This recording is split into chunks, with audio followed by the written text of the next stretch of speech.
जयतितेऽधिकं कृष्णा जन्मना व्रज श्रयत इन्दिरा कृष्णा शश्वतत्रहि जयतितेऽधिकं कृष्णा जन्मना व्रज श्रयत इन्दिरा कृष्णा शश्वतत्रहि दयितदृश्यतां कृष्णा दिक्षु तावकाः त्वयि धृता सवां कृष्णा त्वां विचिन्वते दयितदृश्यतां कृष्णा दिक्षु तावकाः त्वयि धृता सवां कृष्णा त्वां विचिन्वते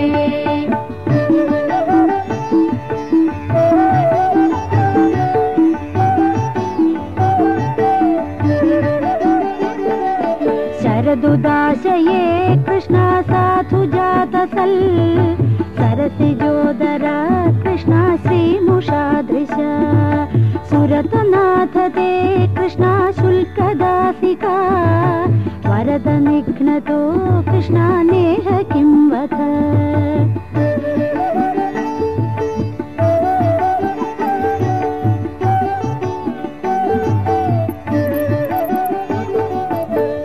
विषजलाभ्ययात् कृष्णा व्याळराक्षसात्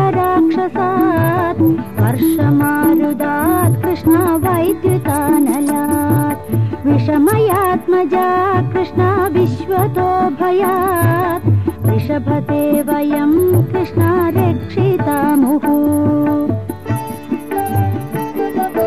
जयतितेऽधिकं कृष्णा जन्मना व्रज श्रयत इन्दिरा कृष्णा शश्वतत्रहि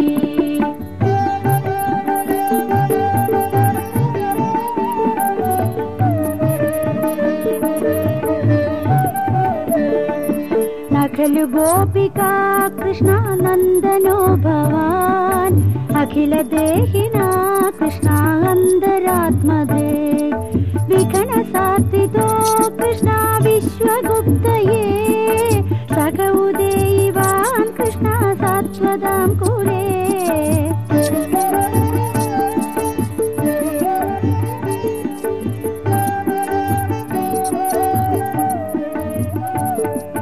विरचिताभयं कृष्णा विष्णुधूर्यते चरणमीयुषां कृष्णा संस्कृते भयात् करसरोरुहं कृष्णा कान्दकामदं शिरसि देहिन कृष्णा श्रीकरगृहम्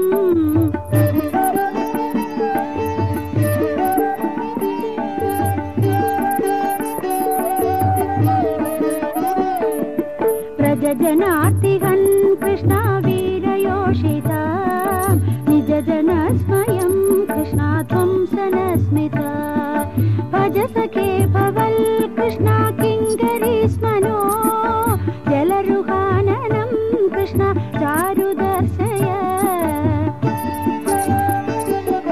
जयतितेऽधिकं कृष्णा जन्मना व्रज श्रयत इन्दिरा कृष्णा शश्वतत्रहि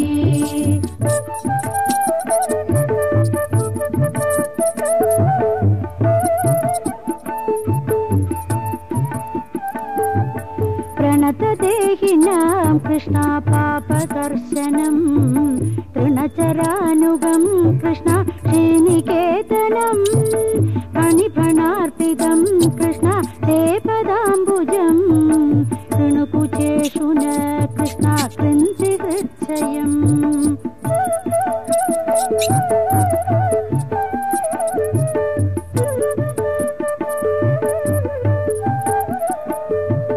मधुरया गिरा कृष्णा वल्गुवाक्यया भूतमनोज्ञया कृष्णा पुष्करे क्षणा विधिङ्गरीरिमा कृष्णा वीरमुह्यति अतरसीधुना कृष्णा प्याययस्वन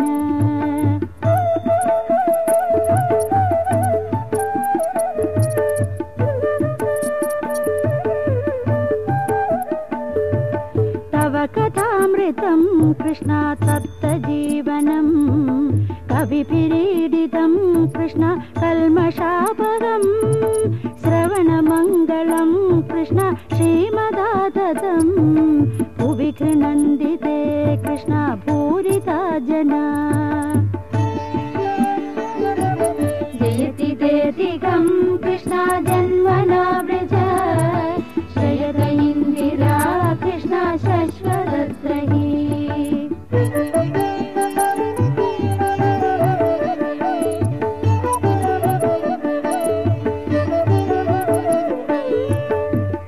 विदितं प्रिय कृष्ण प्रेम वीक्षणं विहरणश्च ते कृष्ण ध्यानमङ्गलम् महसि संविरो कृष्ण या हृदि स्पृश कुहकनो मन कृष्ण क्षोभयन्दिः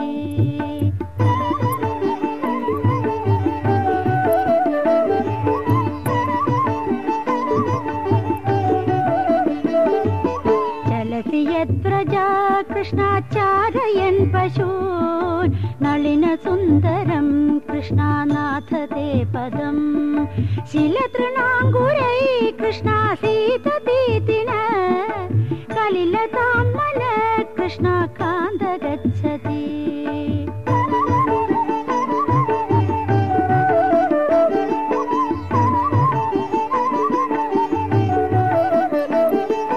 दिनपरीक्षये कृष्णान्दीलकुन्दलैः वनरुहाननं कृष्णा बिभ्रदावृतं घनरजस्वलं कृष्णा दर्शयन्मुहुः मनसि न स्मरं कृष्णा वीरयच्छसि जयति देदिकं कृष्णा जन्मना व्रज श्रयत इन्दिरा कृष्णा शश्वतद्रही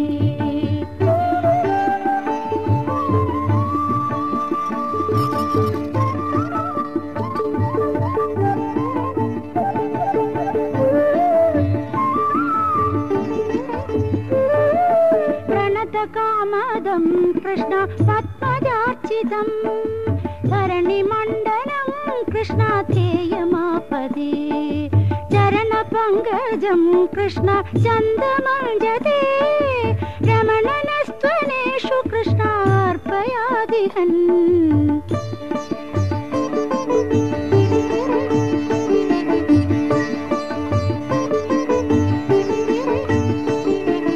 सुरतवर्धनं कृष्णाशोकनाशनं स्वरितवेणुना कृष्णा सुष्ठुचुम्बितम् इतरराग विस्मारणं नृणां वितरवीरन कृष्णा तेतरामृतम्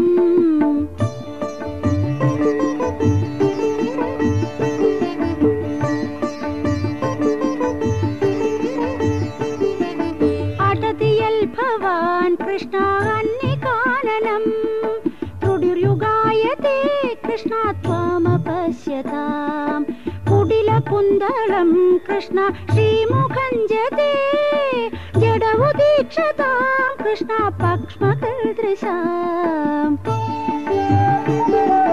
जयति देदिकं कृष्णा जन्मना व्रज श्रयत इन्दिरा कृष्णा शश्वतद्रही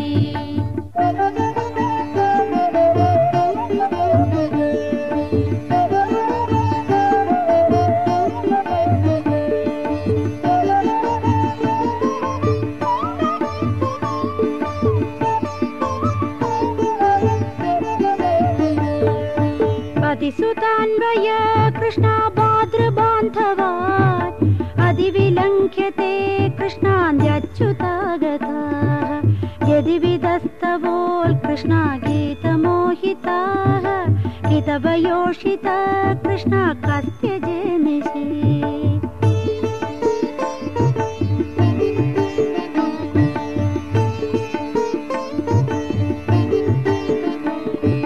रहसि संविदं कृष्णा हृच्छयोदयं प्रहसिताननं कृष्णा प्रेम वीक्षणं बृहदुरश्रियो कृष्णा वीक्षधामते मुहुरतिस्पृहा कृष्णा मुह्यते मन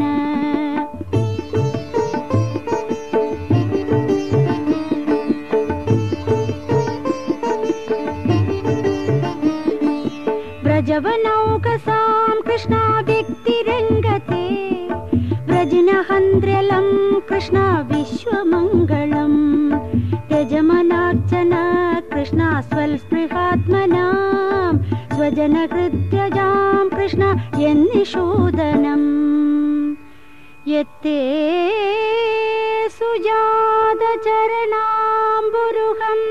स्तनेषु शनैः प्रियदधीमहि कर्कशेषु तेनाडवीमडसि तद्वथनेन किं कूर्पादिभिर्भ्रमति धीर्भवदायुषां नः इति गोप्यः प्रगायन्त्यः प्रलबन्त्यश्च चित्रथा रुरुदुः सुस्वरं राजन् कृष्णदर्शनलालसाः तासामाविरभूश्चौरिः स्मयमानमुखाम्बुजः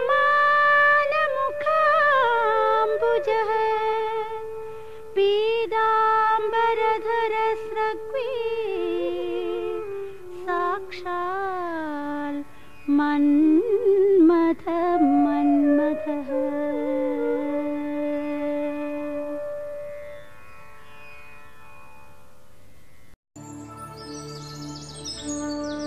हरे कृष्ण हरे राम राम राम हरे हरे हरे कृष्ण कृष्ण कृष्ण हरे हरे हरे राम राम राम हरे कृष्ण कृष्ण कृष्ण हरे हरे हरे राम राम राम हरे हरे हरे कृष्ण कृष्ण कृष्ण हरे हरे हरे राम राम राम हरे कृष्ण कृष्ण कृष्ण हरे हरे हरे राम राम राम हरे हरे हरे कृष्ण कृष्ण कृष्ण हरे हरे हरे राम राम हरे हरे हरे कृष्ण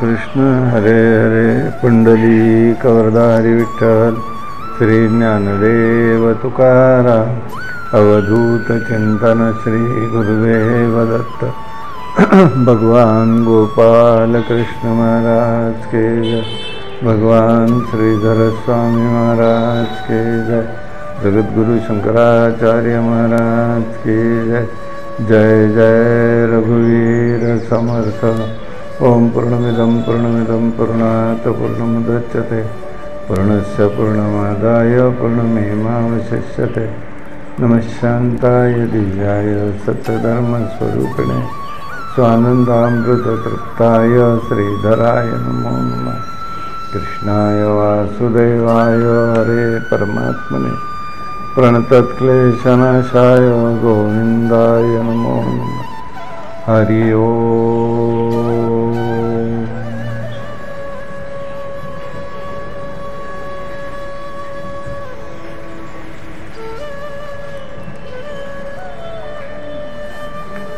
प्रहसितं प्रिय प्रेमवीक्षणं विहरणं च ध्यानमङ्गलम् रहसि संविदो या हृदि स्पर्शः स्पृशा कुहकनो मनः शोभयन्ति।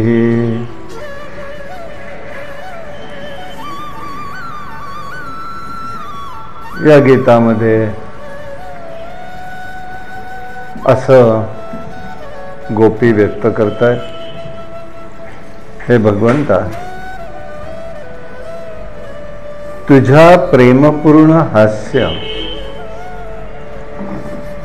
आणि कटाक्ष तसंच तुमच्या लीलांचं ध्यान हे अत्यंत मंगलकारक आहे. पण तुम्ही एकांतात ज्या हृदयस्पर्शी प्रेमाच्या गोष्टी केल्या त्या आठवून आपण आम्हाला कपट नाटक सूत्रधार वाटतो. भगवंताला बोलायचंच आहे ना, तू प्रगट हो ही सांगण्यासाठीची आर्त भावना आणि त्यामध्ये त्या म्हणतात, कपट कुहक नो मनाः क्षोभयन्ति. आमच्या मनाची कालवा कालव होत आहे, तेव्हा तू लवकरात लवकर आता प्रगट हो.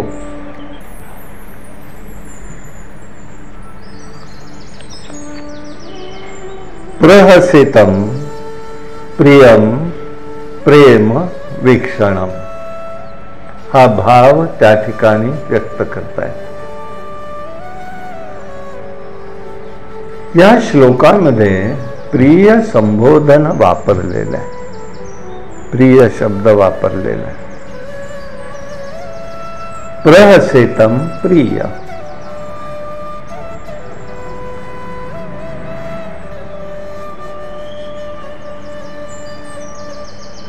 याचा अर्थ असा आहे, आमच्या हृदयात जी प्रीती आहे, तृप्ती आहे, सुख आहे,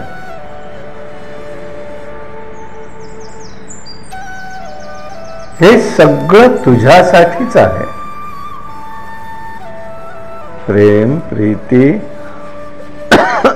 तृप्ती आणि सुख सगळं तुझ्यासाठी आहे.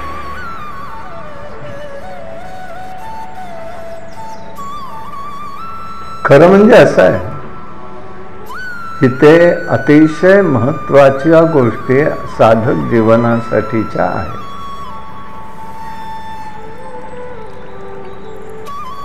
प्रेमाचा शब्द काढताय, प्रियाबद्दल बोलतायत, प्रीतीबद्दल बोलतायत. प्रेमामध्ये प्रेमास्पदा म्हणजे ज्याच्यावर आपण प्रेम करतो तिथे त्याच्यासाठी आपण वागणं म्हणजे सुखी होणं. माझ्या मनासारखं वागलं म्हणून मी प्रेम करतो किंवा करते, हा भाव इथे अजिबात नाहीये. प्रहसितम असा शब्द तिथे वापरला. वल्लभाचार्यांनी पुढे त्याच्याबद्दल म्हटलेलं ते आपण पाहणार आहोत. पण त्याला तिथे तिला त्या गोपींना असं व्यक्त करायचं आहे की हे जे काही सगळं आहे ते कशासाठी आहे हे लक्षात घे तू. हृदि स्पृशम प्रहसितम,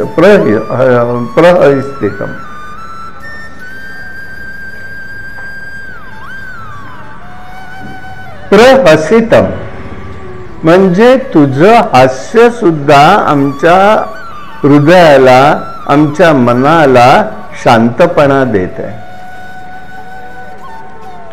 स्पर्श करणारे हृदयाला ते द्रवित करताय आणि त्यामुळे तुझा विरह सुद्धा हृदयस्पर्शी आहे. विरहात दुःख नाही, तिथे एक अनुबंध आहे, एक संलग्नता आहे, एक त्या ठिकाणी ओलावा आहे. आणि म्हणून त्यांनी सांगितलं, एकांतामध्ये बोललास आणि एकांतामध्ये ज्या गोष्टी तू केल्यास त्या आमच्या मनाला आता शुद्धता देतात, कारण तू प्रगट होत नाहीस. तू प्रगट हो म्हणून अर्थ भाव आहे. हा आत्मसंवाद आहे. या दोघांच्या मध्ये एक संवाद झालेला आहे आणि उत्तर फक्त गोपी देत आहेत. भगवंताचा जणू त्याच्या अगोदर प्रश्न आहे असं आतापर्यंत आपण पाहत आलेलो. विहरणम ते ध्यान मंगलम. आता ध्यानाचा विषय सांगितला, हे मंगल आहे ध्यान. ध्यान मंगल प्रहसितम ध्यानम प्रेम विचक्षणम ध्यान मंगलम च विहरणम ध्यानम हि रहित सवितः. हे स्वरूप त्या ठिकाणी त्यांनी आता व्यक्त करत आलेले. प्रत्येक चरणामध्ये एक एक ठिकाणी भगवंताचं विशेषण वापरलेलं आहे. तुझं हास्य, हे प्रेमवर्धक आहे. तुझं ध्यान हे मंगलकारी आहे. तुझ्या ध्यानाने मन वारंवार क्षुब्ध होतं आणि शेवटी त्या म्हणतात कुहक. भगवताच्या प्रारंभाला हा शब्द आलेला. ओम जन्माद्यस्य यतोद्भयादिकरतस्य ते विघ्नस्वराय तेने ब्रह्महृदाय आदिकवये मुह्यन्ति सप्रदा मुह्यन्ति तेने वा यथा विहर्यो धाम्नासेन सदा विरक्त कुहकं सत्यं परम धीमहि. कुहक तिथे शब्द आला, हितेही शब्द आलेला आहे.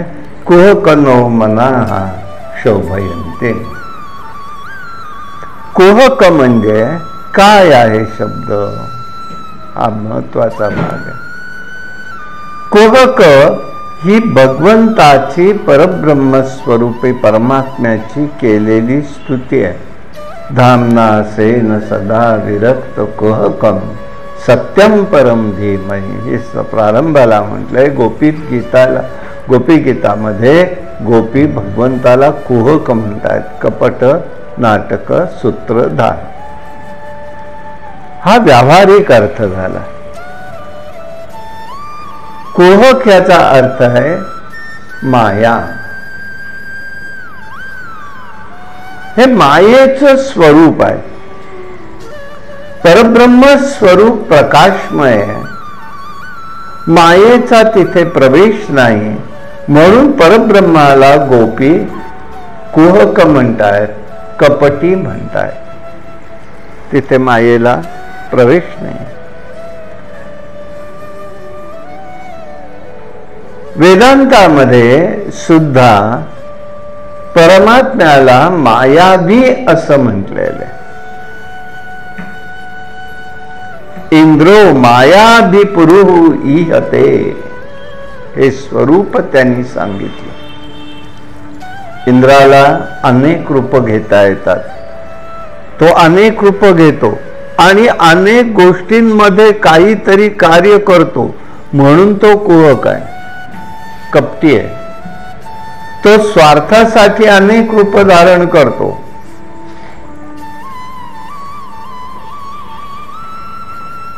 पण गोपींनी केवळ कुहक म्हटलेलं नाही, प्रियम म्हटलेलं आहे. पहिल्यांदाच म्हणताना म्हणतात त्या प्रहसितम प्रियम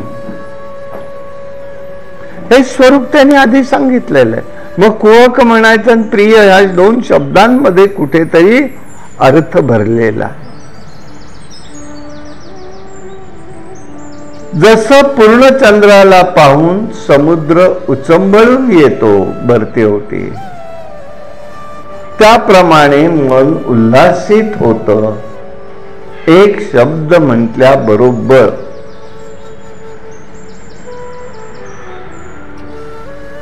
प्रेमामध्ये केवळ प्रियसम तम प्रियसी हेच प्रेम नाहीये. प्रेमामध्ये मित्र आहे, शत्रू आहे, मित्र मित्र आहे, मैत्रीण मैत्रिणी आहे.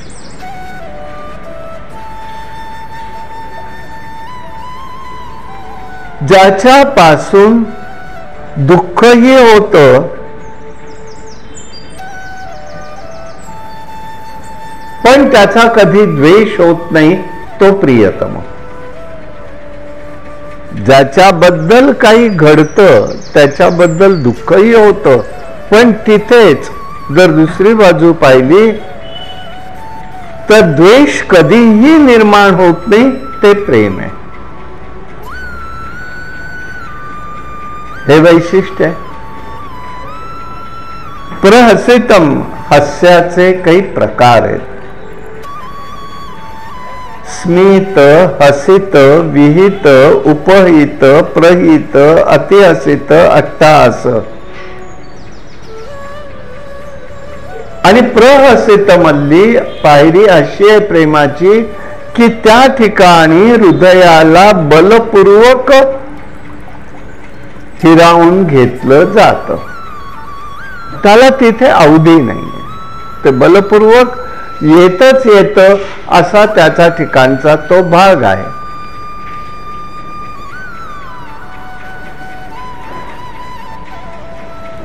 एकदा या भगवंताने एकदा गंमत केली.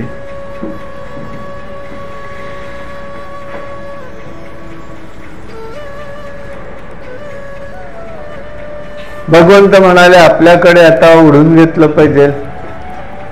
नंद बाबा तिथे गोपींचं लक्ष ओढून घ्यावं. बरं गोपींना पंचायत अशी, नंद बाबा तिथे असताना भगवंताकडे आकृष्ट कसं व्हायचो? पुन्हा प्रश्न.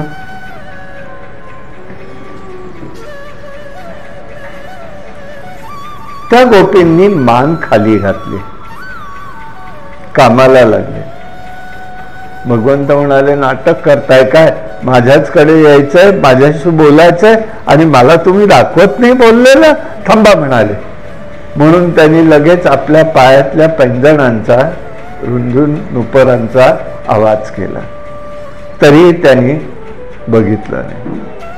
पितांबर हलवला की जेणेकरून लक्ष जाईल, तरीही लक्ष दिलं नाही. वेणुनाद ऐकवला भगवंतानी, तरीही लक्ष दिलं नाही. मोठ्यांदा हसले, प्रहसित हसित, हृदयाला वळवून घेतलं. प्रहसित इतक्या जोरांदा हसले की त्यांनी विचारलं एवढ्या जोरात का हसलास? नजर वळवली आहे. नजर वळवायची नाही म्हणून बसलेली गोपी भगवंताच्या बाजूला नजर वळवली आणि मग हृदयावरचा ताबा सुटलेला.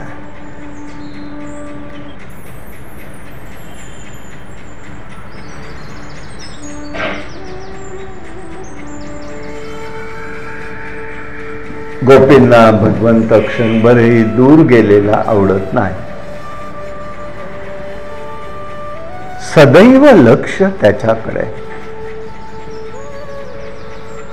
भगवंताचं हे ऐश्वर्य आहे. चित्त शुद्ध होण्याचे 6 गुण असतात. एक आहे, लोक सुख शांतीनी संसाराला लागले आहेत तोपर्यंत चित्ताचा क्षोभ होत नाही. आणि जोपर्यंत सुखशांती तिथे ढळते तिथे चित्ताचा क्षोभ होतो आणि भगवंताकडे लक्ष लागतं. तापत्रयाने तापले देह माझे कष्टले, कोठे विश्रांती ना ढळे, चरण तुझे सापडले, आता कृपेची करी छाया, नरहरी दत्तात्रेया येई येई बा. तापत्रयाने तापले देह माझे कष्टले. बालक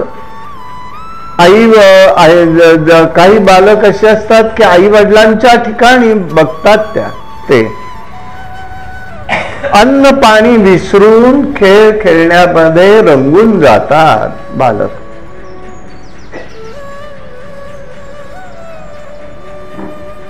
ते त्या ठिकाणी प्रवृत्त करतात त्याला वळवण्याचा, पडेल तरी ते पळत नाहीत. हे त्याचं वैशिष्ट्य. पण हे अज्ञान असतं.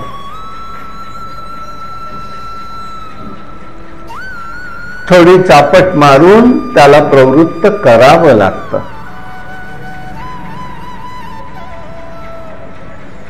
भगवंत त्यांना दंड देत नाही चापट मारली म्हणून. हा लीला विरह आहे. मनुष्याला आकर्षित करून घेण्यासाठी केलेली क्रीडा आहे.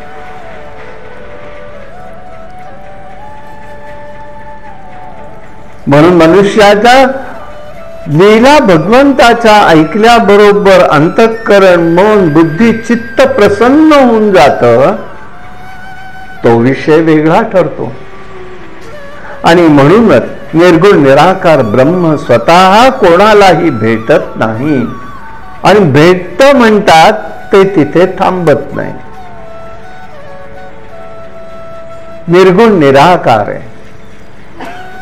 ते दिसत नाही, ते जाणीवेत असतं. आणि म्हणूनच जिज्ञासूला त्याच्या एकात्मतेचा अनुभव घ्यावा लागतो. परंतु कृष्ण प्रेमामध्ये मात्र ते हृदयामध्ये शिरलंय याची जाणीव होते. हा त्याच्यातला एक महत्वाचा धागा. भगवंताच्या लीला का गायच्या याचं कारण एकच आहे, भगवंताची प्रियता त्यामध्ये आहे. मन त्याच्याकडे खेचलं जातं.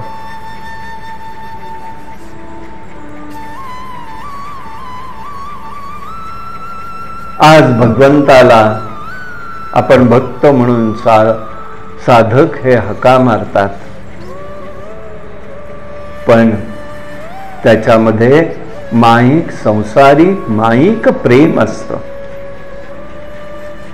ज्यांच्या घरी भगवंताची पूजा होते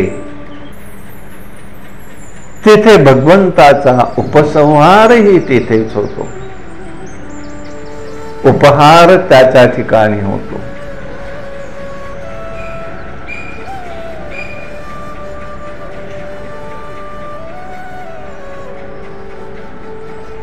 बघा, आपल्याला क्षेत्रस्थानी गेलं तर लोक कशी दिसतात.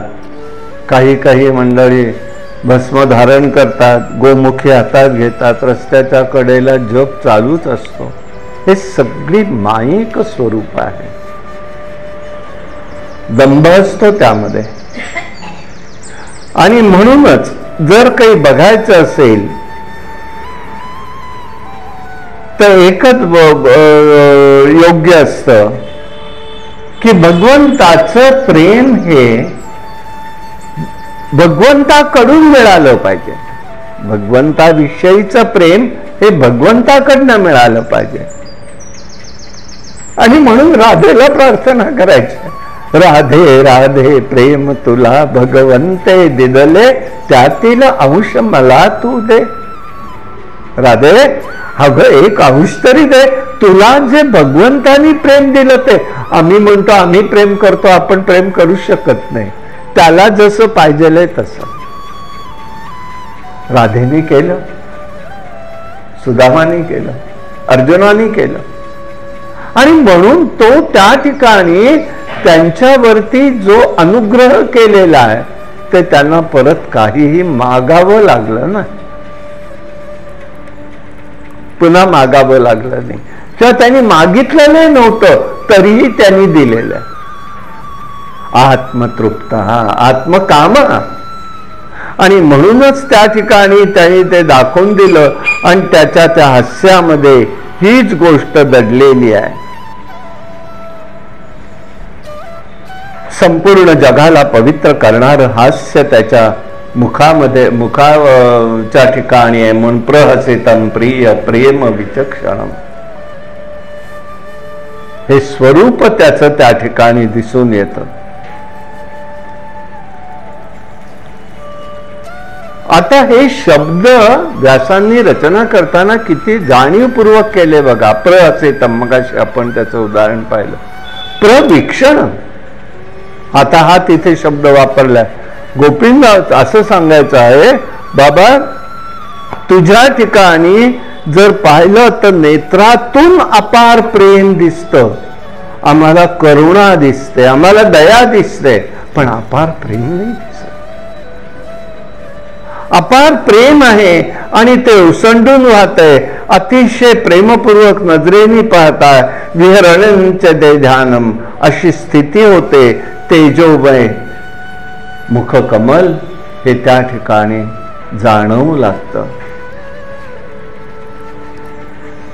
म्हणून प्रेम विचक्षणम, वीक्षणम, हा शब्द त्या ठिकाणी गोपी उच्चारतात.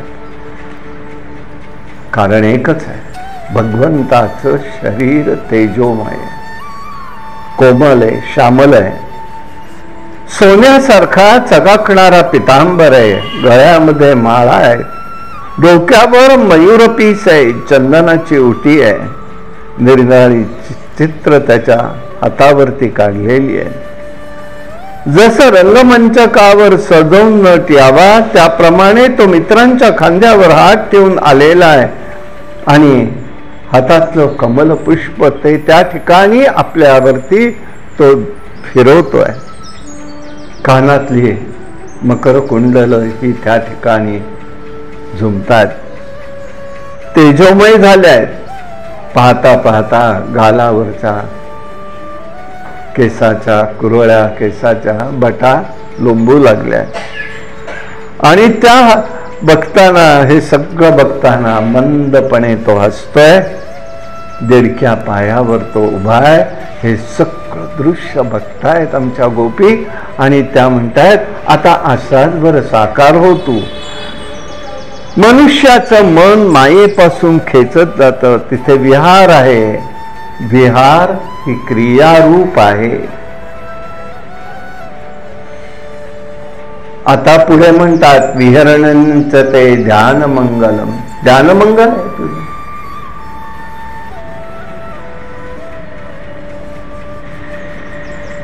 ध्यानमंगलम हे खरं जीवनाचं, साधक जीवनातलं ध्येय आहे.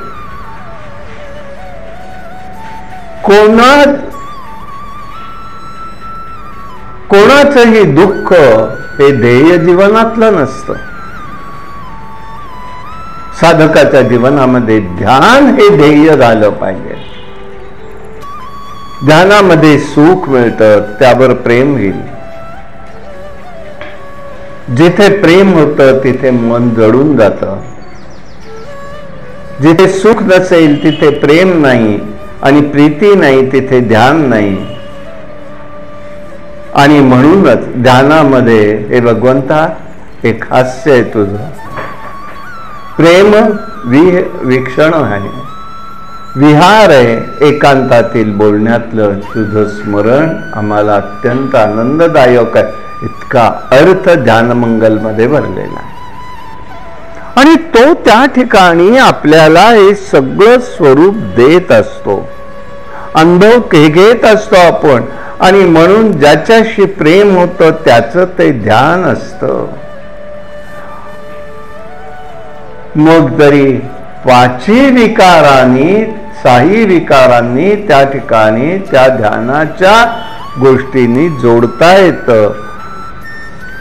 गोप्या कामात, कंसाहा द्वेषात यांनी भगवंताला साधून घेतलेलं आहे.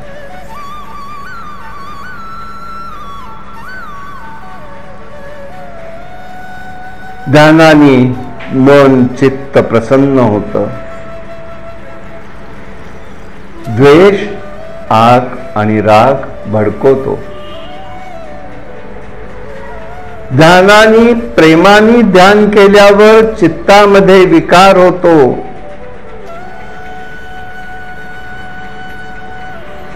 पण त्याला भेटावं असं वाटतं. त्याच वेळेला ईश्वर तिथे विराजमान झालेला असतो.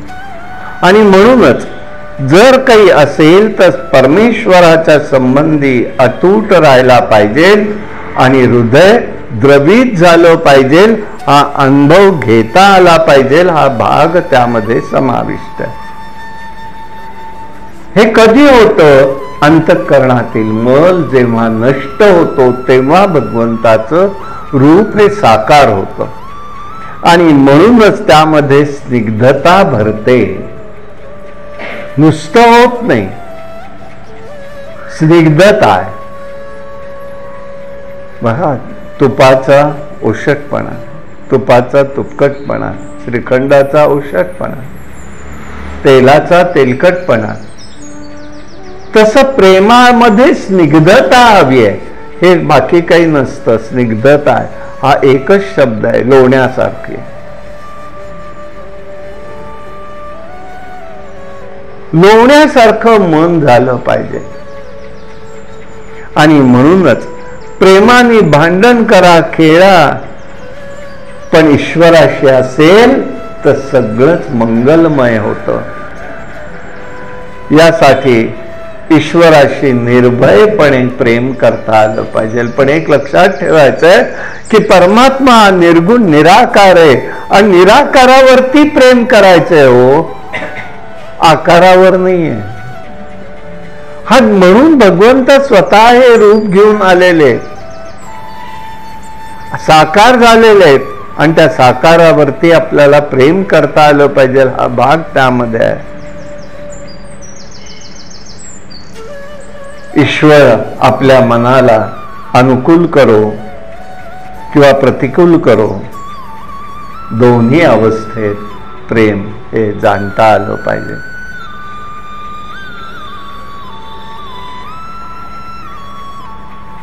प्रेम कसं असतं? प्रेम कधीही जुनं होत नाही, शिळं होत नाही, नित्य नवीन असतं. प्रेमीवर प्रेमाचं स्वरूप जे असतं ते नेहमी दृष्टीमध्ये असतं. नेत्रातून नेहमी स्नेहाचा वर्षाव होतो. भीती दाखवली ना तरी त्याच्यामधून प्रेमाचे प्रवाह वाहत असतो.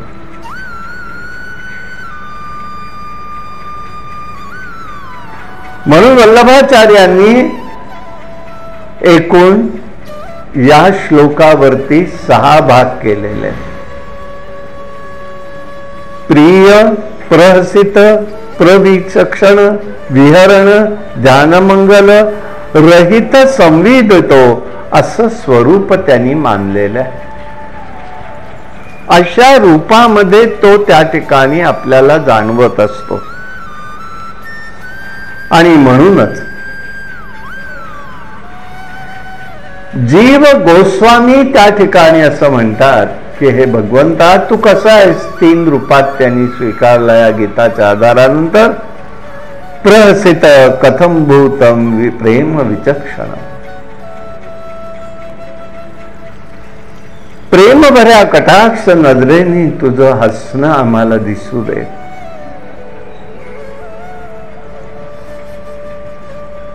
किंचित गोपी चिंतित बसलेल्या आहे.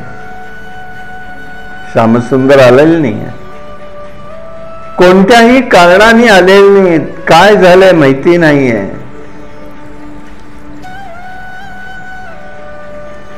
इतक्यामध्ये भगवंत आले आणि आल्याबरोबर त्यांची सगळी चिंता नष्ट झाली.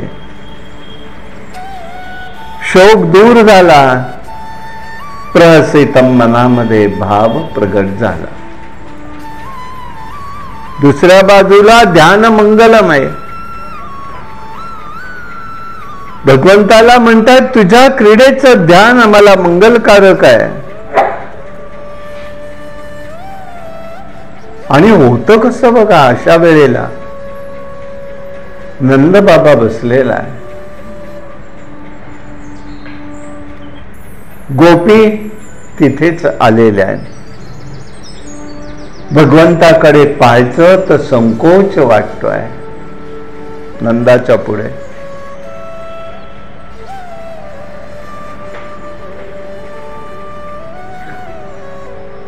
पण तेवढ्यामध्ये श्रीदामा, गोपींचा राधेचा भाऊ, हा आला तिथे. कृष्ण लगेच उठला आणि त्यांनी त्या श्रीदामाला आलिंगन दिलं आणि हे आलिंगन दिलेलं पाहिलं आणि त्या गोपी स्वतःला विसरून गेल्या. भगवंत जणू मलाच त्या ठिकाणी आलिंगन देतोय हा भाव झाला आणि ध्यानामध्ये आलिंगनाचा अनुभव घेतला. जे दृश्य पाहतो त्याचा अनुभव घेतला जातो. आणि म्हणून ध्यान मंगलम विहरणींच हे स्वरूप त्यांना येतं. यासाठी 2 गोष्टी महत्वाच्या आहेत. मन ब्रह्माकार, मनाच्या वृत्ती ब्रह्माकार झाल्या पाहिजे. मनाच्या वृत्ती ह्या ब्रह्माकार झाल्या पाहिजेत आणि ध्यानम निर्विषयम च मनः, मन निर्विषयी झालं पाहिजे. हा भाग त्या ठिकाणी महत्वाचा आहे आणि तो अनुभव त्या गोपी त्या ठिकाणी घेत आहेत.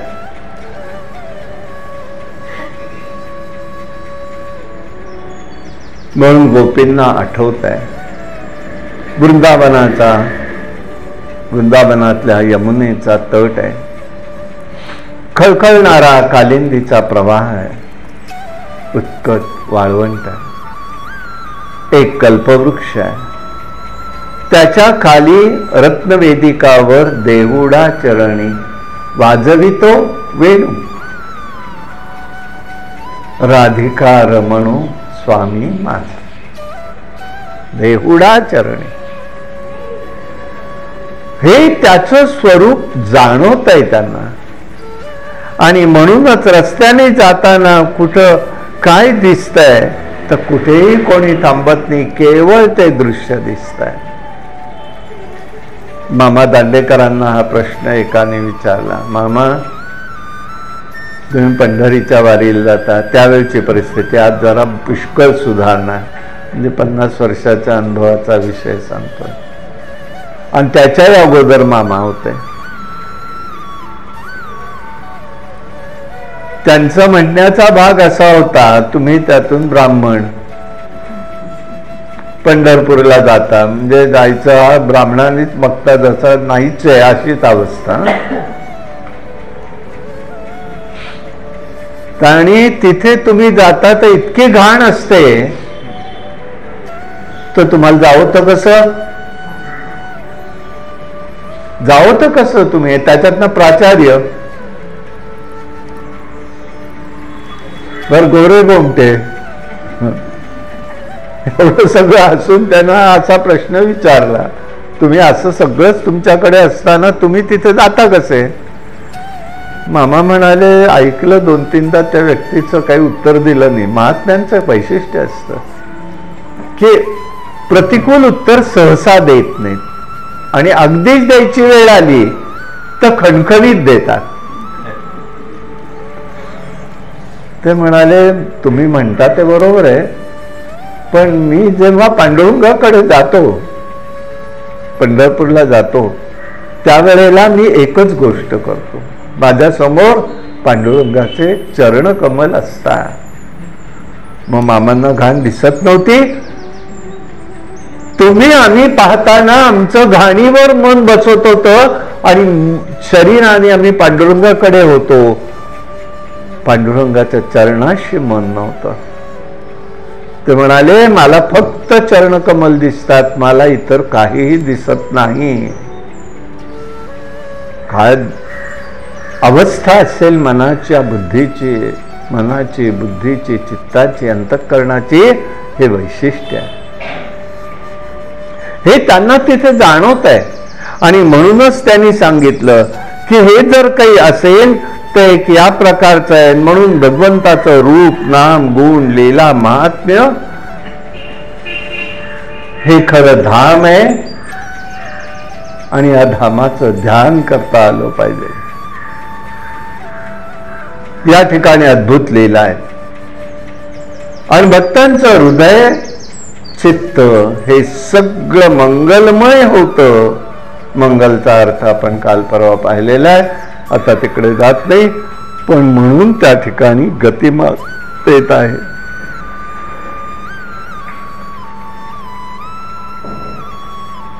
कोणत्याही इतरत्र गोष्टीमध्ये मन राहत नाही, करत नाही असं नाही. व्यवहार बाहेर साधकाच्या परिअंतरी स्वरूपाकारी, हे या ठिकाणी समर्थ सांगतात.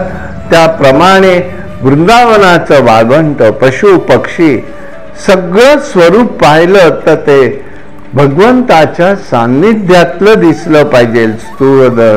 स्थूल देह राहो अथवा जाओ. आणि म्हणूनच देहाचा स्नान, शृंगार श्रीकृष्णासाठी सगळं आहे. ही व्याकुळता त्यांच्या ठिकाणी आहे. मिलनाची उत्कंठता आहे, अंगाला गंध आलेला आहे, सुंदर ध्वनी ऐकायला येतोय, दर्शन होत आहे. आणि याच्यामध्ये उत्तरोत्तर प्रगती होत जाते. कृष्णाबरोबर क्रीडा होतात आणि म्हणूनच रूप माधुर्य, माधुरी, सेवा माधुर्य, लीला माधुर्य, प्रिय माधुर्य या गोष्टी ध्यानामध्ये प्रगट होत जातात आणि याचा अनुभव हा साधक घेत असतो. यासाठी अनंत समापत्ती करायची आहे. भगवंतांनी शेषाच्या मस्तकावर पृथ्वी दिलेली आहे. नारायण त्याच्या शरीरावर झोपलेले आहेत. हे ध्यान जोपर्यंत कराल तोपर्यंत शरीर हालू शकत नाही.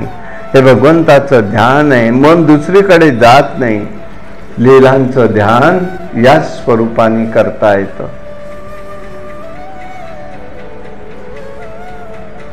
गोपींनी ध्यान केलं, तक्रार करतायत वृंदावनात, गोकुळामध्ये. हा केनी लोणी चोरून नेतो. यशोदेनी लोणी वर ठेवून दिलेलं आहे.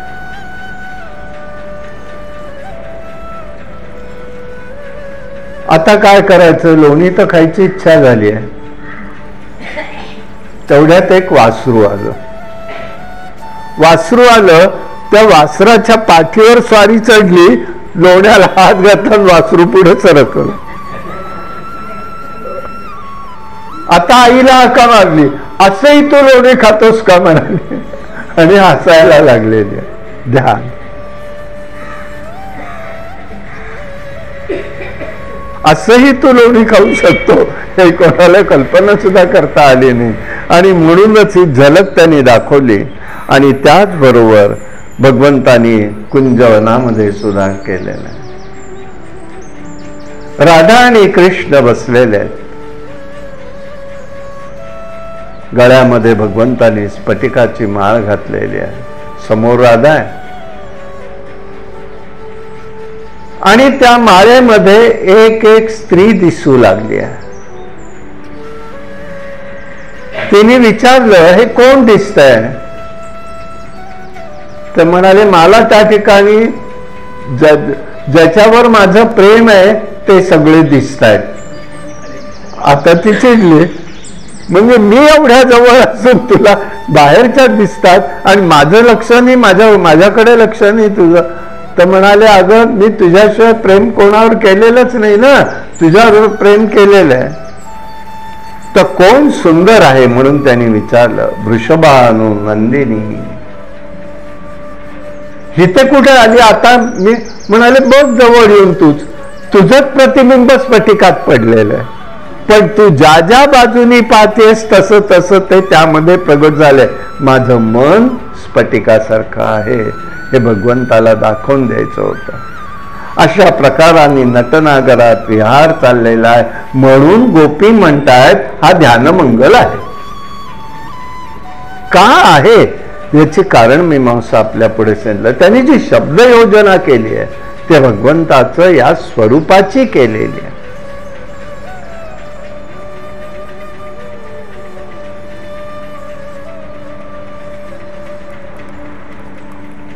गौरानी गोपी म्हणतायत, बाबा तुझं प्रेम हे भरभरून हसण्यासाठी आहे, ध्यानमंगल विहार करण्यासाठी आहे. एकांतामध्ये बोललं की त्या ठिकाणी कपट होतं, पण या ठिकाणी मात्र कपट होत नाही हे लक्षात घे. आणि म्हणून आम्ही त्याचं ध्यान करतो हे तू लक्षात घे म्हणाले.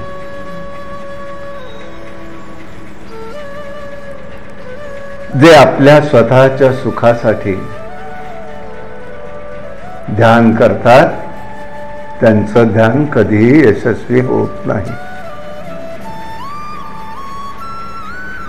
भगवंताला आपलं सेवा ही आनंददायक आहे की नाही त्यावेळेला होणारा त्याला आनंद तो आपल्याला होतो, झाला पाहिजे.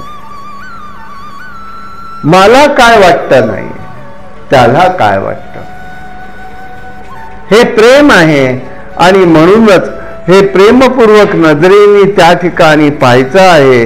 या ठिकाणी एक ही प्रेमाची रीत आहे. यामध्ये कला आहे, अतूट स्नेह आहे, पवित्र चित्त आहे. यांनी ओळखायचं आहे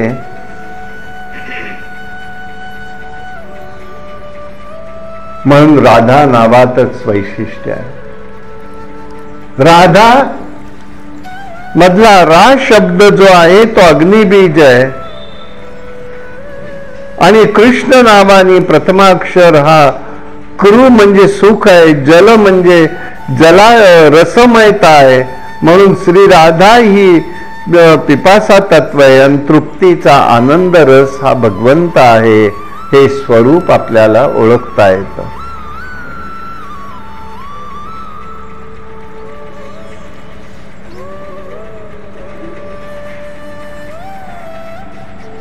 कोणी ध्यान करावं, पण श्रीकृष्ण आपल्याला भेटले आहेत, आपल्याला तृप्ती तो देतोय.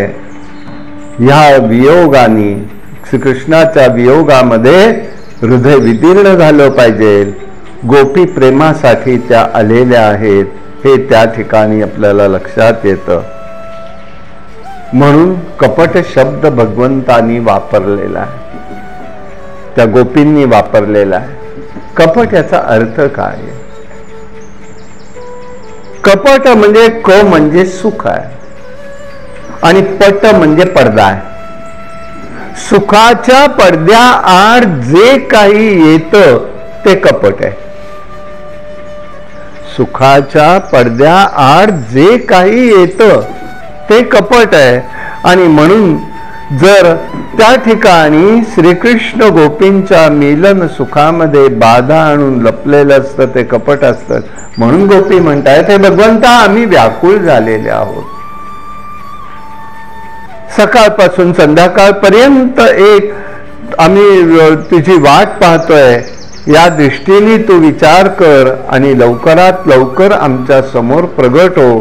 आणि या दृष्टीने त्यांनी त्या ठिकाणी त्याला प्रार्थना केलेली आहे. हे त्याचं वैशिष्ट्य आहे.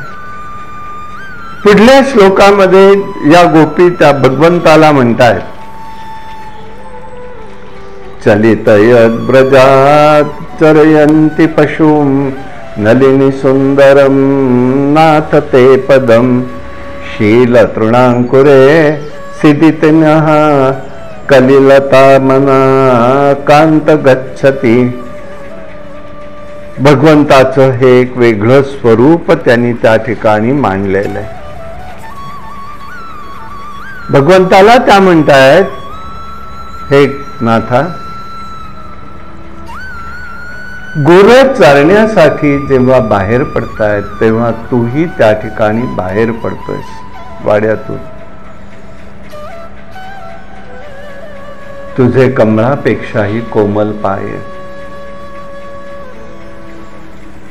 या पायांना काटे सराटे लागून दुखत असतील असा विचार आमच्या मनामध्ये येतोय.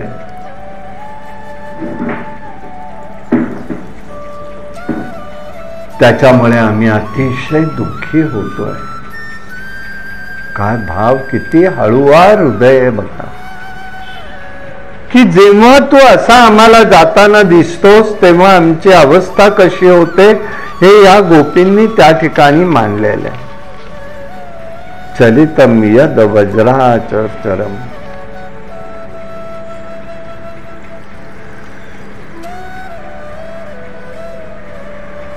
भगवंताला म्हणतायत, तू आमचा स्वामी आहेस, सर्वतंत्र स्वतंत्र आहेस. जे मनात येईल ते करता आम्ही तुला कसं अडवू शकू. परंतु व्रजामध्ये जेव्हा तुम्ही निघता, गायी चरण्यासाठी निघता, तेव्हा मात्र आमच्या अंतःकरणाला वेदना होतात. याचा तुम्हाला अनुभव यायचा नाही, याचा तुला अनुभव यायचा नाही.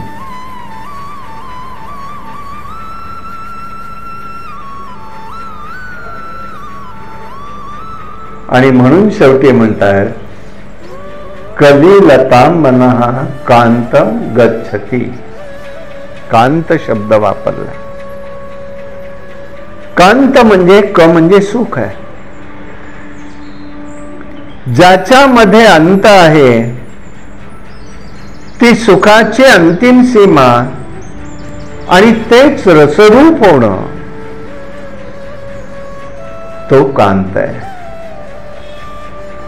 रसरूपता आली पाहिजे हा त्याच्यातला महत्वाचा भाग आहे.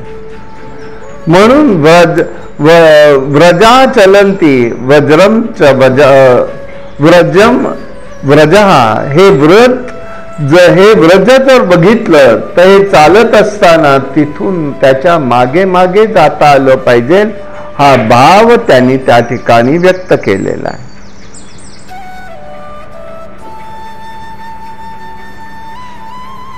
चारयन पशून असाही शब्द प्रयोग त्यामध्ये त्या करताय. तुम्ही कृपाळू आहात. पशुवर कृपा करून त्याला भोग देण्यासाठी आणि क्षुधा निवारणासाठी चालायला घेऊन जाता, मग आम्हाला का असं ठेवलंय? हा भाव त्या ठिकाणी त्यांची तुम्ही काळजी करता, तसे आमच्याबद्दलचं वाटत नाहीये का की यांना तृप्त करावं म्हणून? शुकाचार्य महाराजांनी प्रातःकाळपासून गोचरणासाठी जाताना कृष्णाचं वर्णन केलेलं आहे. त्या गोचरणाला जेव्हा जातो तेव्हा काय करतो? मस्तकावर मोराचा मुकुट आहे, नटासारखं सुमधुर मुख आहे, सुगठित असं शरीर आहे, कानामध्ये कन्हेरीची फुलं त्या ठिकाणी तेजस्वी दिसतात, सोन्यासारखा चमकणारा पितांबर धारण केलेला आहे, वैजयंती माळ गळ्यात आहे, वेणूच्या नादाने अधरामृताचं प्राशन चाललेलं आहे, गायनही गोपाळांबरोबर करतोय. वृंदावनाला अलंकृत करण्याच्या हेतूने श्रीकृष्णाने व्रजामधील वनामध्ये प्रवेश केलेला आहे.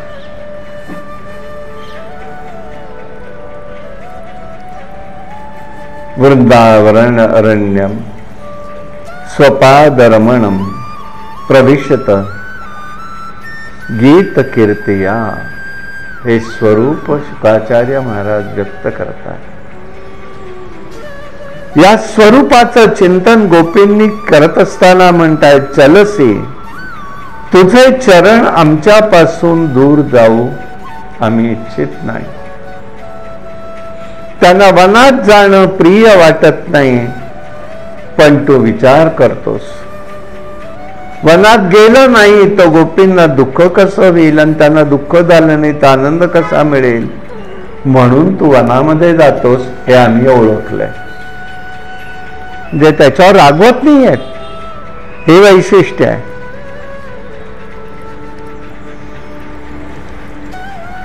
प्रेम करायचं म्हणजे काय? ज्याच्यावरती प्रेम आहे त्याच्या सुखाचा विचार करायचा, ते प्रेम करणं.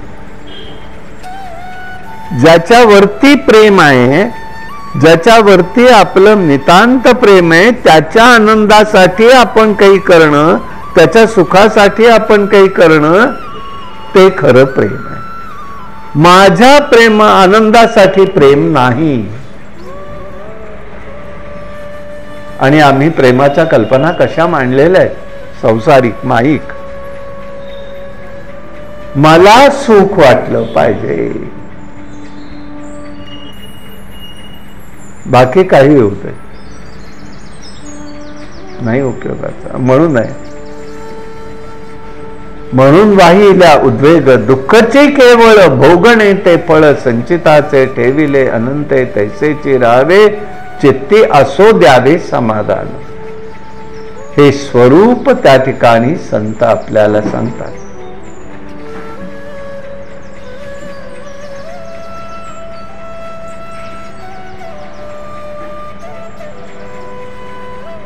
व्रजामध्ये वैशिष्ट्य असं आहे की सगळं संवेदनशील आहे, कारण वृक्ष सुद्धा ऋषी मंडळी आलेली आहे, गोपी गोपाळ या सगळ्या श्रुतीमाता आलेल्या आहेत. त्यांनी आतापर्यंत भगवंताचं केवळ वर्णन केलं, निर्गुण निराकाराचं वर्णन केलं. अनुभव स्वतःला नाही, आणि म्हणून आता विरहाचाही अनुभव त्या घेत आहेत आणि या गीतांमधून तो भाव व्यक्त करतायत, भगवंत कसा आहे.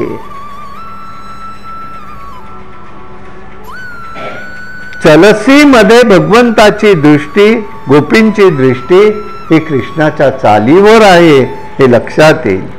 आणि यासाठी जर काही असेल तर एकच गोष्ट बघायला पाहिजे आणि ती म्हणजे वेगवान गतीने झुलत गोल गोल नृत्य फिरत गोपींच्या मनामध्ये तो प्रत्यक्ष येत असतो आणि भगवंत तसा चालत असतो. क्रियेवर ही दृष्टी आहे, भगवंताच्या क्रियेवर ही दृष्टी आहे. श्रीकृष्ण गायींचं नाव घेऊन त्यांना हका मारतोय, हे नंद, नंदा, हे कामदा, हे लोहिता, हे चित्रा, चला आता लवकर लवकर. आणि म्हणूनच त्या ठिकाणी श्रीकृष्णाचे चरण हे लाल झालेले, कोमल आहेत, शीतल आहेत.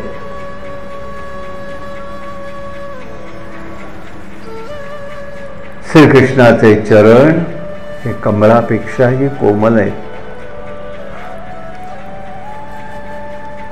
त्या असं सांगतायत, आमच्या हृदय रूपी सरोवरामध्ये त्यांनी यावं आणि या भूमीवरनं चालू नाही, म्हणून तिथे त्यांनी तो भाव व्यक्त केलेला आहे. हा अर्थ त्या ठिकाणी सामावलेला आहे. नाथ ते पदम म्हणजे चरणांचे तुम्ही स्वामी आहात, चरण तुमचे आहेत, म्हणून स्वच्छंद रूप घेऊ नका, घ्या. स्वच्छंद म्हणजे काय? स्व म्हणजे भक्त आणि छंद म्हणजे अधीन. भक्तांच्या अधीन जो आहे तो स्वच्छंदी आहे. आम्ही स्वच्छंदी कोणाला म्हणतो व्यवहारात? म्हणून त्याचं वैशिष्ट्य आहे. आणि म्हणून हे नाथ या ठिकाणी एकच आहे की तुझे चरण या ठिकाणी भूमीवर ठेवण्यास योग्य नाहीत. आमच्या हृदयावरती, हृदयामध्ये ठेव. आणि याची ते त्या ठिकाणी जणू काही चर्चा करताय.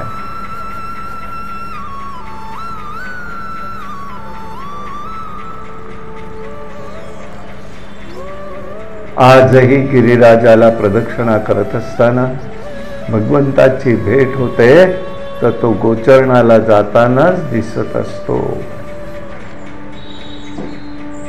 आज शुभचिन्ह अजूनही वृंदावन गोकुळामध्ये आहेत, गोवर्धना शेजारी आहेत.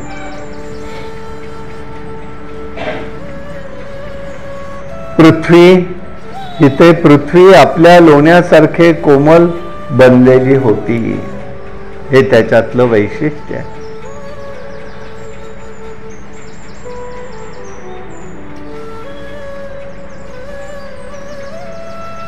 असा अनुभव येतो, असाही अनुभव येतो एक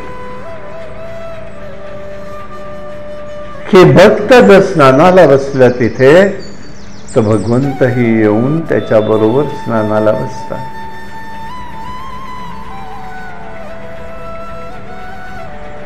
आणि म्हणूनच प्रेमाचं हृदय असं असतं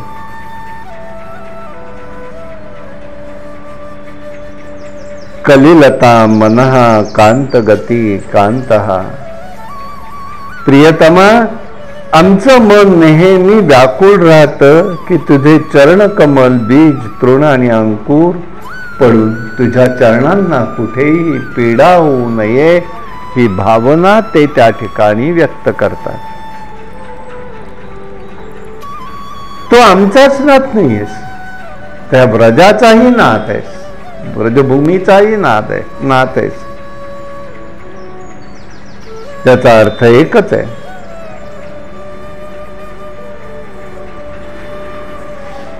की तू मात्र अदृश्य होऊन आम्हाला या ठिकाणी वेदना देतोयस, त्या तू देऊ नकोस.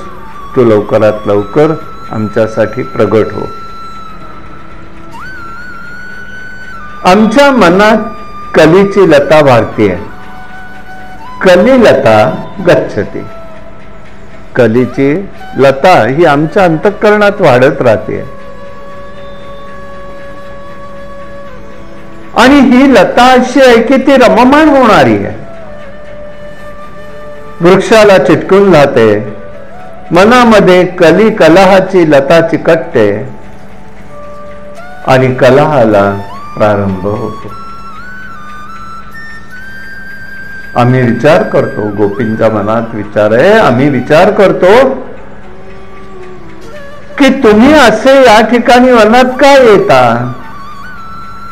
वनामध्ये कोण तुम्हाला भेटतं? आमचंच मन म्हणतं, आमचीच बुद्धी म्हणते की हे चरण कमल अत्यंत कोमल आहे, याला वनामध्ये पीडा होईल.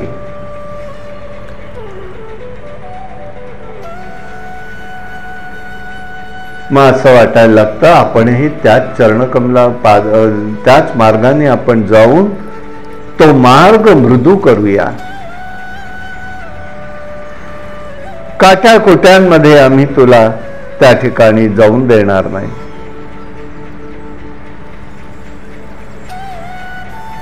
भगवंत म्हणाले माझी चिंता सोडून द्या, माझी चिंता तुम्हाला करायचं कारण नाही. वनामध्ये मला काहीही दुःख नाही. वनामध्ये लता, वृक्ष, फुलणं, हसणं इत्यादी बघून, किलबिलाट पाहून मी अतिशय आनंदित होत असतो. येथे मित्रांबरोबर खेळतो, यमुनेत स्नान करतो, मला एक प्रकारचा आनंद आणि सुखच प्राप्ती होत असते.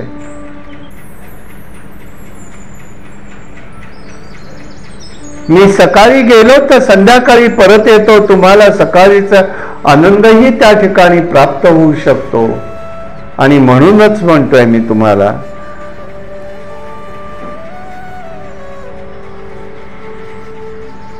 प्रिय दूर राहिल्यावर सर्वांना सुख मिळतं का? हे मला तुम्ही सांगा. तेव्हा त्या म्हणतायत, बाबा रे, आपल्या मनाला अप्रिय जे काही असतं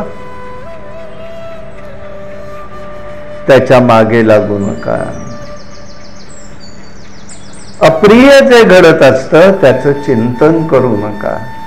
आणि म्हणूनच सायंकाळी वनातून परत येताना कृष्णाची शोभा ही भागवतामध्ये वेगळ्या रीतीने सांगितलेली आहे. वनातून येतानाची शोभा त्याची सांगितलेली आहे. सायंकाळी श्यामसुंदर वनातनं गायी घेऊन येत आहेत. पुढे चालणाऱ्या गायीच्या खुरांची धूळ ही त्याच्या अंगावर उडलेली आहे. केसांच्या जटा, छटा या त्या ठिकाणी विशेष दिसतात. डोक्यावरती मोरपीस डुलत आहे. रानफुलांचा शृंगार केलेला आहे. प्रेमपूर्वक कटाक्ष, मनोहर स्वास्य हे वदनावरती दिसू लागतं. मुरली वाजवतोय, ठुमकत ठुमकत जातोय. गोपाळांना जमा केलेले आणि कीर्तीचं गायन केलेले अशा बाजूनी या गवळणी शोभा पाहण्यासाठी दारामध्ये येऊन थांबलेले आहेत. हे रूप त्या ठिकाणी अनुभव करतायत. हेच त्याच्यातलं वैशिष्ट्य आहे.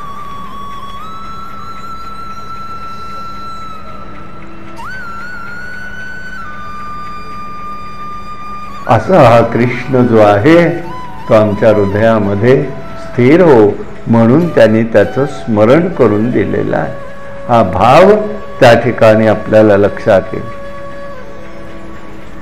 गोपींनी आता परंपरेपेक्षा वेगळा मार्ग निवडलेला आहे. परमात्मा केवळ बुद्धिगम्य नाही, मनगम्य नाही, तर प्रत्यक्ष पिबते रसमलय. डोळ्यांनी अनुभवायचा आहे, मुखाने अनुभवायचा आहे, कानांनी अनुभवायचा आहे, पायांनी अनुभवायचा आहे. इंद्रियांच्या प्रत्येक गोष्टीमधनं परमात्म्याचा अनुभव घ्यायचा आहे.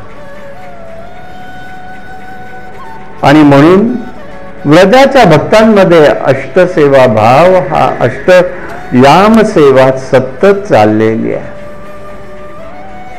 रात्री दिवस भगवंत केव्हा कसे झोपून उठतात, तोंड कधी धुतात, दंतदमन कधी करतात, कपडे कसे बदलतात, चंदन अंग वगैरे धारण कसं करतात, गोपाळांबरोबर गायी चरायला वेळ कसा मिळतो, गोपींबरोबर रासविलास कसा घडतो, कसे झोपतात, असं सूक्ष्म चिंतन करत करत त्याच्याशी तादात्म्य होतात. म्हणून विश्वासाने प्रेम उत्पन्न होत असतं. सेवेच्या रूपाने त्याला परिगणती नाहीये. ही सेवेनी तो भगवंत तृप्त होतो. विश्वास नसतो तिथे प्रेम काही करू शकत नाही. जेव्हा प्रेम असतं तेव्हा सेवा आपोआप होत असते. प्रेमाच्या द्वाराने जीवनामध्ये प्रेमास्पदता अर्पण होते. आणि म्हणून प्रियतमाच्या व्यक्तिमत्वाच्या ठिकाणी समर्पणाची भूमिका असते. म्हणून कर्माचं समर्पण आहे, वस्तूचं समर्पण आहे, भावाचं समर्पण आहे. भावबळे आकळे एरवी नाकळे, करतळी आवळे तैसा हरी. भगवंत हा भावाच्या बळाशिवाय जाणता येत नाही. हा भाव ज्ञानेश्वर महाराज माऊली सांगतायत. आणि म्हणूनच सेवेमध्ये वस्तू कर्म अर्पण आहे. भक्तांच्या समर्पणामध्ये आपलं अर्पण केलेलं आहे. आणि म्हणूनच परमात्म्याला कशा प्रकाराने मानाचे, आराध्य निर्गुण निराकार आहे का सगुण आहे. आणि यातील एकच आहे, आराध्य भगवंत आहेत ते ब्रज राजकुमार आहेत, असा हा भगवंताचा संप्रदाय सांगतो. भगवंताला प्रश्न विचारला, तुझं आवडतं धाम कोणतं आहे? वैकुंठ, श्वेतद्वीप का गोलोक? भगवंताने सांगितलं, वृंदावन धाम माझं आवडतं आहे. वृंदावन धाम आहे ते, नुसतं नाही. आणि म्हणूनच तिथे उपासना पद्धती काय आहे तर म्हणे ती गुप्त आहे. त्यामध्ये वात्सल्य आहे. तिथल्या प्रेमामध्ये वात्सल्य आहे. हा भाव त्यामध्ये प्रगट होतो.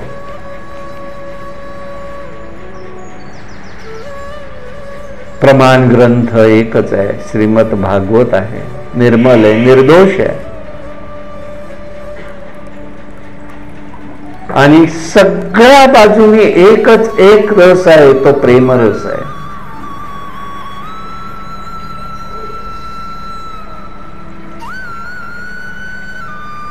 आणि यासाठी श्रीकृष्णाला संध्याकाळी सुद्धा वनात न येताना पाहिलेले आहे. पहिलं हे जे वर्णन करतायत गोपी, ते भगवंताचं येण्याचं स्वरूप व्यक्त करतायत. म्हणून त्या ठिकाणी त्यांनी त्याचं वर्णन केलेलं आहे. हे मनमोहना, तुझं हे स्वरूप आम्हाला या स्वरूपाने जाणायचं आहे की हे सगळं तुला अतिशय वेदनादायक येणं आणि जाणं आहे. आमच्या अंतःकरणाला वेदना होत आहेत. तू लवकरात लवकर प्रगट हो. भगवंताचं शरीर सुकुमार आहे. गायीच्या खुरानी उडलेल्या धुळीने ते सगळं माखून निघालेलं आहे. गोपाळाचा वेश आहे. अनेक गोपाळ बरोबर आहेत.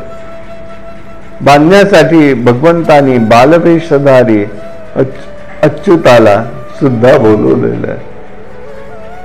आणि त्यालाच आपण वंदन करूया अशी प्रार्थना गोपी करताय. गोपवेशम हे स्वरूप त्यांनी सांगितलं.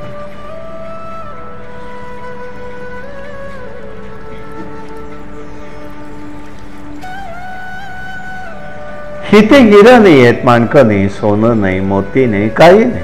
गोपाळाचा वेश आहे. गळ्यात गुंजमाळ आहे, त्रांफुलाचा शृंगार आहे, कोळी पानं आहेत, लहान लहान फळांचे आभूषण आहेत, डोक्यावर मयूर पीस आहे, शरीरावर वनवस्तूंची चित्र आहेत, सर्वांगावर व्रजाची धुलिका उमटलेली आहे, पडलेली आहे. आणि म्हणूनच हा स्वर्ग हे पाहण्यासाठी आतुर आहे. यासाठी माधुर्य नाही. माधुर्यात तर मुळीच रसिकतेची वस्तू नाही. म्हणून सगळेच जण येत आहेत आणि त्या ठिकाणी प्रार्थना करतायत, आम्हाला या व्रजामध्ये येता येऊ दे. आम्हाला या ठिकाणी आम्ही जायचंय, पण आम्ही पाहायचंय काय, हा अनुभव त्या ठिकाणी घेतला गेला पाहिजे. हा त्या ठिकाणचा महत्वाचा भाग आहे, हे त्या ठिकाणी सांगायचं आहे. आताचं वर्णन गोपिका ज्या करतायत, तो सकाळी निघालेल्याचं वर्णन त्यांनी केलं. चलित चलसी यद वज्राचरम पशून, तू वनामध्ये चरायला निघालास. आता जे वर्णन करतायत ते संध्याकाळी येण्याचं करतायत. दिन परीक्षये नीलकुंतलैर्वनैर्हाननं विभ्रादवृत्तं घनरजस्वलं दर्शत मुहुर्मनसि न स्मरं वीर इच्छसी. हे स्वरूप त्या ठिकाणी व्यक्त करतात. दिवस मावळल्यानंतर जेव्हा तुम्ही वनातून घरी येता, तेव्हा तुमच्या मुखकमलावर काळे कुरळे केस रुळत असतात. जणू भ्रमरयुक्त कमळ आहे.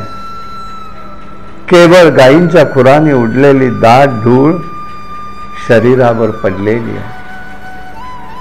हे वीरा, तुम्ही आमचं आपलं हे सौंदर्य आम्हाला दाखवून आमच्या मनात वारंवार प्रेम निर्माण केलेलं आहे. जे भगवंताला किती रूपात त्या पाहतायत याचा अनुभव या गोपीगीताच्या माध्यमातून आपल्याला येतोय.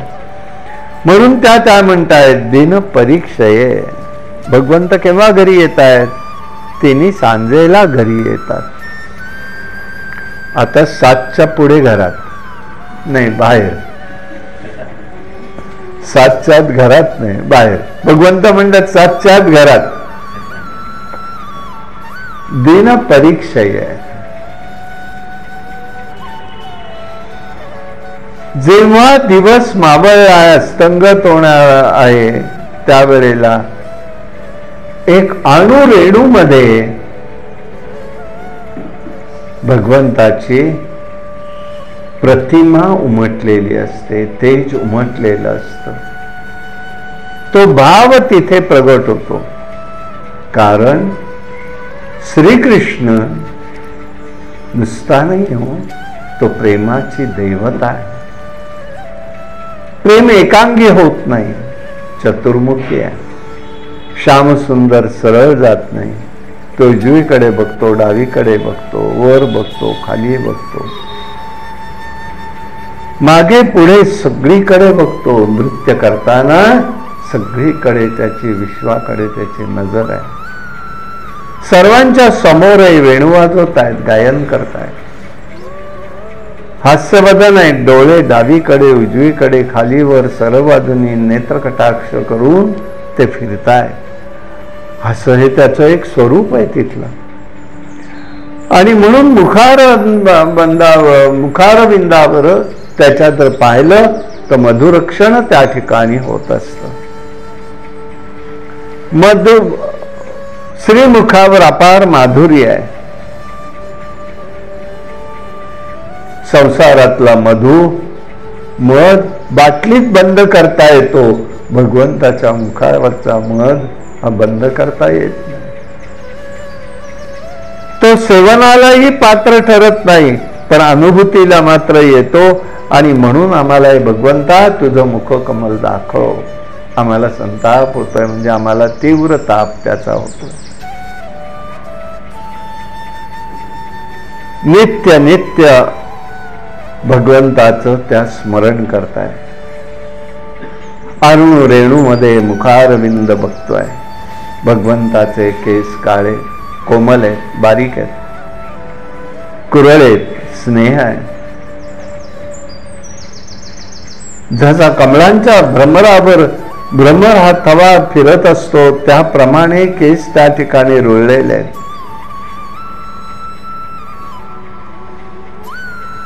गोपी हे वर्णन का करतात असा प्रश्न आपल्याला परत परत येऊ शकेल. एकच आहे, दिवसभरात तुमच्या ध्याना इतका मग्न मी राहिलो की मला केस सांभाळायला वेळ मिळत नाही. भगवंतानीच सांगून टाकलं की मी तुम्ही सगळे ध्यान करता, माझं लक्ष तिकडे जातं, मी त्याच्यामध्येच रमून जातो आणि त्याच्यामुळे मला माझे केस सुद्धा सावरता येत नाही, माझ्याकडे लक्षच देता येत नाही, मी आहे तसाच आहे.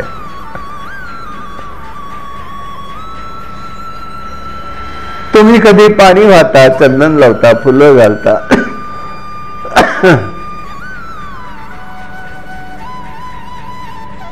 कधी त्या ठिकाणी तुम्ही पैसे फेकता. बघा तुम्ही काय गंमत आहे, आपल्याकडे पैसे ओवाळून ठेवायची पद्धत आहे का? पण आपण ओवाळून ठेवतो. ओवाळणं हा धर्म नाही. ओवाळलेली गोष्ट आपण जर घरात घेत नाही तर बाहेर देवाला का? समर्पणाचा भाव पाहिजे, नुसतं ठेवायचं. आणि ते सुद्धा अर्थ तिथे असा आहे, कोणी पाहावं म्हणून पाहून ठेवायचं नाहीये. मला कोणी बघताय का? माझी द्रव्याची आसक्ती संपली पाहिजे देवा म्हणून ठेवायचंय. आसक्ती माझी राहून देऊ नकोस, त्याच्यातली सुद्धा ठेवू नको. हे समर्पण आहे. तदीय वस्तू गोविंद तुभ्यमेव समर्पयत. गोविंदा तुझीच वस्तू मी तुला देतोय, तुलाच समर्पण आहे. हा भाव त्या ठिकाणी आहे. संसारातली प्रीती आपोआप उडून जाते. संसारात प्रेम कितीही केलं तरी फसवच असतं. भगवंतावर केलं तर त्याला कोणतंही बंधन नाही, तिथे कोणतेही कष्ट नाहीये. आम्ही संसारात ना कशाची इच्छा करत, ना प्रेम करत. गोपी म्हणतात आम्ही केवळ तुझ्या या स्मरणामध्ये आनंदी आहोत. मीराबाई आमची तशीच आनंदी आहे.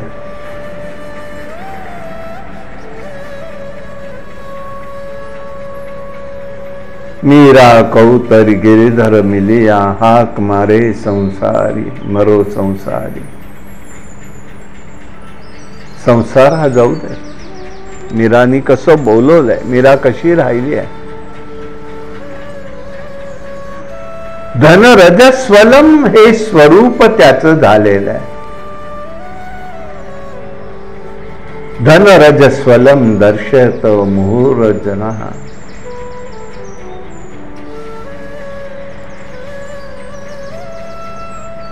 गोधन रजस्वलम हा पाठ त्या ठिकाणी होतो. गाईच्या खुरांची उडलेली धूळ आहे. आणि म्हणूनच एक त्या ठिकाणी ध्वनी आहे. आणि हे दर्शन नेत्ररूपी मत्स्यांना फसवणार आहे. हे त्या ठिकाणी फसलं जाणारं दर्शन आहे. आणि म्हणूनच आम्ही दुःखी झालेलो. आमचा दोष नाहीये. तू जाणून बुजून तोंडावरची धूळ दूर करत नाहीयेस. सूर्यास्ताच्या आणि मादिनी ती मुद्दामून असते. आणि म्हणूनच वारंवार फिरून फिरून आपलं श्रीमुख तू दाखवतोयस. निमित्त करून आमच्याकडे तोंड करतोस, पण आमच्याकडे पाहत नाहीस.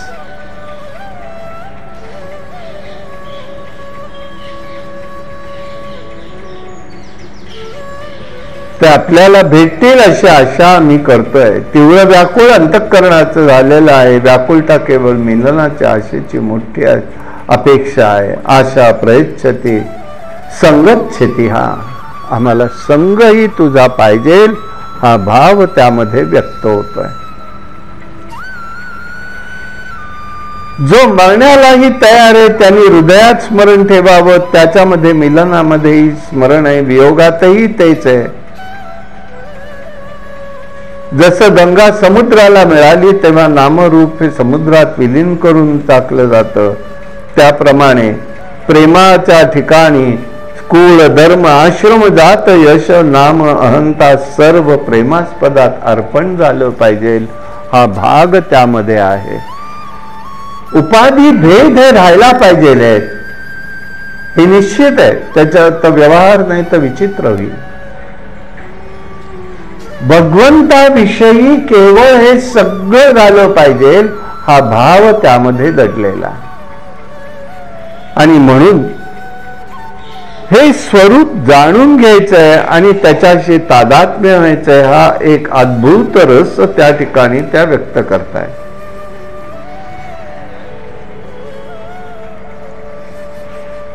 गोपींच्या मनामध्ये कुठेही संसारिक वासना नाहीये.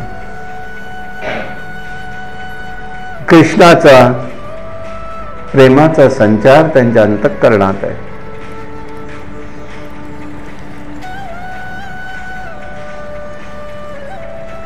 संसारिक कोणतीही वस्तू किंवा व्यक्ती मनामध्ये काम उत्पन्न करू शकते, पण कृष्णाच्या स्मरणाआधी कोणताही काम निर्माण होत नाही, हे वैशिष्ट्य आहे.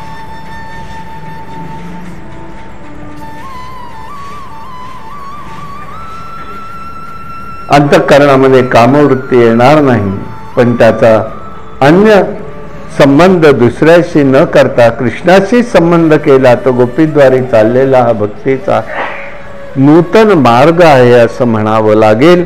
असा विषय त्या ठिकाणी आपल्याला लक्षात येतो. आतापर्यंत श्रीकृष्णाला या गोपी काहीही बोललेल्या आहे. प्रेमामध्ये रुसणं समजूत काढणं दोन्ही आहे. जेव्हा प्रेमामध्ये तिथे मान येतो तेव्हा दैन्य सुद्धा येत असतं. हे भगवंता श्यामसुंदरा, तू आमच्या रागोलाच करे.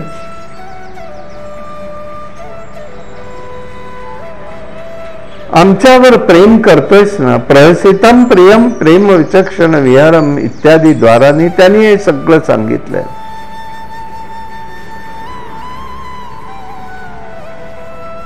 खरं म्हणजे असं आहे, भगवंताची स्तुती कोणीच करू शकत नाही, अनिर्वचनीय आहे. आणि म्हणूनच परमात्म्याची स्तुती केली तर एक प्रकारची निंदा होऊ शकते. म्हणूनच अंतःकरणात प्रेम हवंय. आणि भगवंत तुमच्याशी प्रेम करत नाही तर प्रेम कमी होणार. म्हणून जेव्हा तुम्ही बघता तेव्हा ती वाढवण्याची कधीही शक्यता होत नाही. यासाठी भगवंताच्या ठिकाणी ते स्वरूप जाण्याचं गोपींनी तो अनुभव घेतलाय. आणि त्या ठिकाणी त्या म्हणतायत, तू वनामधून येताना जसा दिसतोस ते ध्यान आमच्या अंतःकरणामध्ये ठसू दे. वनामधून श्रीकृष्ण अनवाणी पायाने फिरतात.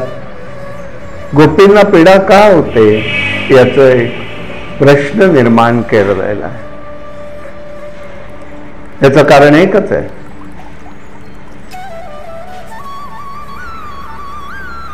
एकदा उग्रसेनांनी अश्वमेध यज्ञ करण्याचा निश्चय केला. अश्वाच्या ठिकाणी रक्षणाची जबाबदारी प्रद्युम्नाने स्वीकारली आणि तो दिग्विजयी केला. महासमारंभाचं निमंत्रण सर्वत्र गेलेले आहेत. वृषभानुच्या इकडे त्यांनी हा निरोप दिलेला आहे, म्हणजे राधेकडे गेलेला.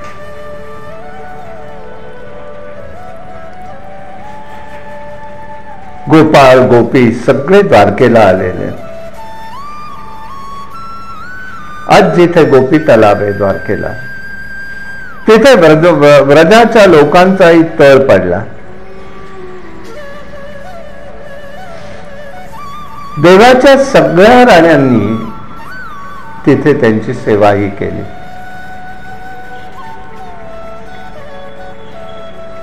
रुक्मिणीने पाहिलं अंतःपुरामध्ये आपल्या शय्येवरती श्रीकृष्ण आपले चरण इकडे तिकडे हलवत आहेत आणि कंटाळत असं बघितलेलं आहे. जवळ जाऊन विचारलंय, बघितलं तर तळपायांना भेगा पडलेल्या होत्या. रुक्मिणीजी का व्याकुळ झाली आहे. भेगा कशाने पडल्या म्हणाले. भेगा पडायचं काय कारण.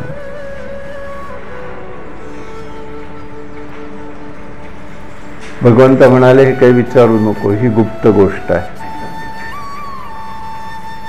रुक्मिणी म्हणाली मी तुमची पत्नी आहे. या चिरा का पडल्या सांगा. पत्नी आहेस म्हणून सांगणार नाही म्हणाले. पत्नी आहेस म्हणून मी सांगणार नाही. पत्नी आहे हा अभिमान आहे. लक्ष्मीजीने विष्णूंची स्वीकार का केला. हा सगळं ऐश्वर याच्याकडे आहे, याचं लक्ष माझ्याकडे सुद्धा नाही, म्हणून हा निरपेक्ष आहे. म्हणून त्यांनी ज्याला माझी पण अपेक्षा नाही अशाची निवड लक्ष्मीने केलेली आहे. आता हे लक्ष्मीला माहिती नाही आहे का. तिने त्यावेळेला तर केलं, आज पुन्हा ती विचारते. आता म्हणते मी दासी आहे, मी अपराध केलाय, मी दासी आहे तुमची, मला तुम्ही हे सांगा का या चिरा पडल्या. काय गंमत आहे बघा. भगवंत म्हणाले आज मला राधेनी उष्ण दूध प्यायला दिलं.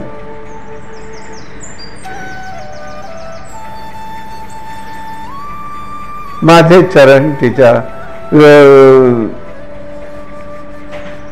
चरण तिच्या हृदयामध्ये राहत असतात. आता हृदय आपले चौपाळून आले भले, वरी बैसो पाऊले श्री गुरूंचे. माऊली ज्ञानेश्वर महाराज सांगतात अंतःकरणामध्ये भाव कसा साधकाचा राहायला पाहिजे हा भाव त्या ठिकाणी व्यक्त होतो. राधेची पावला त्या ठिकाणी असतात. भगवंताचे चरणकमल हे हृदयामध्ये असतात.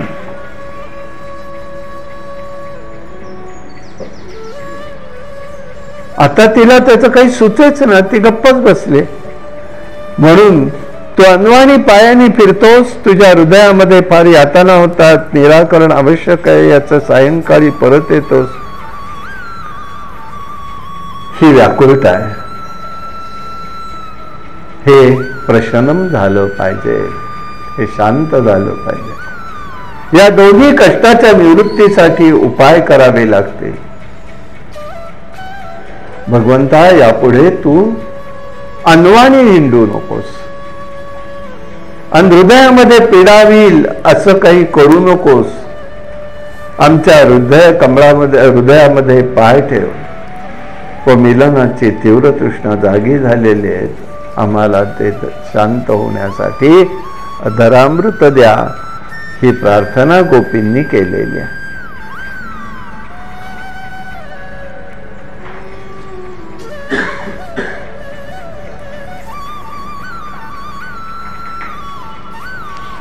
प्रणत देहिनाम पापकर्षणम हे मागच्या श्लोकामध्ये गोपी म्हणतात. दोषापनयन या ठिकाणी, कारण चरणामध्ये सगळी शक्ती दडलेली असते. भार सगळा शरीराचा चरणावर असतो. साधकाला दोषापनन गुणाधान दोन्हीही करावं लागतं. चित्तामध्ये रागद्वेष प्रमाद आलस्य कामक्रोधादी दोष दूर करावे लागतात. त्याच्याशिवाय परमात्म्याचा अनुभव येत नाही. चित्तातील भक्ताच्या चित्तातील दोष भगवंत दूर करत असतात, आपण करायचे नसतात. जेव्हा भगवंत येऊन आतमध्ये राहतो त्यावेळेला ते आपोआप दूर होऊ लागतात. यासाठी आपल्याला प्रयत्न करायचे नसतात. आपण फक्त त्याचे चरण न सोडी सर्वदा आण तुझी पंढरीनाथा. म्हणून सगळ्या संबंध भारतवर्षामध्ये पंढरी दैवत वेगळं आहे, चरणांचं दर्शन आहे.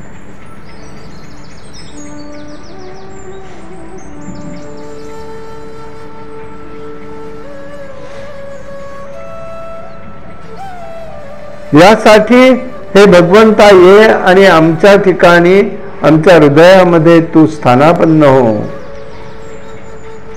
तुझे चरण समस्त कामना पूर्ण करणारे आहे. सद्गुणांचा पूर्ण निवास आहे. आणि म्हणूनच तू जो म्हणशील तर तू अशा रीतीने ये, आपले चरण ठेव आणि सद्गुण स्वतः स्थापन कर. आम्हाला या सांसारिक विषयातनं माईक विषयातनं दूर कर. म्हणूनच या ठिकाणचा एकच आहे की आजचा आपला महत्वाचा अर्थ कपट म्हणजे काय. क म्हणजे सुख आणि पट म्हणजे पडदा.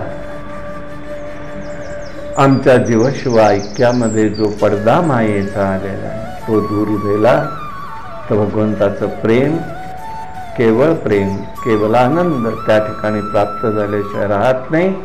ही गोपींना या ठिकाणी व्यक्त करायचं आहे. काय नावाच्या मनसेंद्रिय वा बुद्ध्यात्मना वा प्रकृती करोमि यद्यं सकलं परस्मै नारायणाय ते समर्पयामि.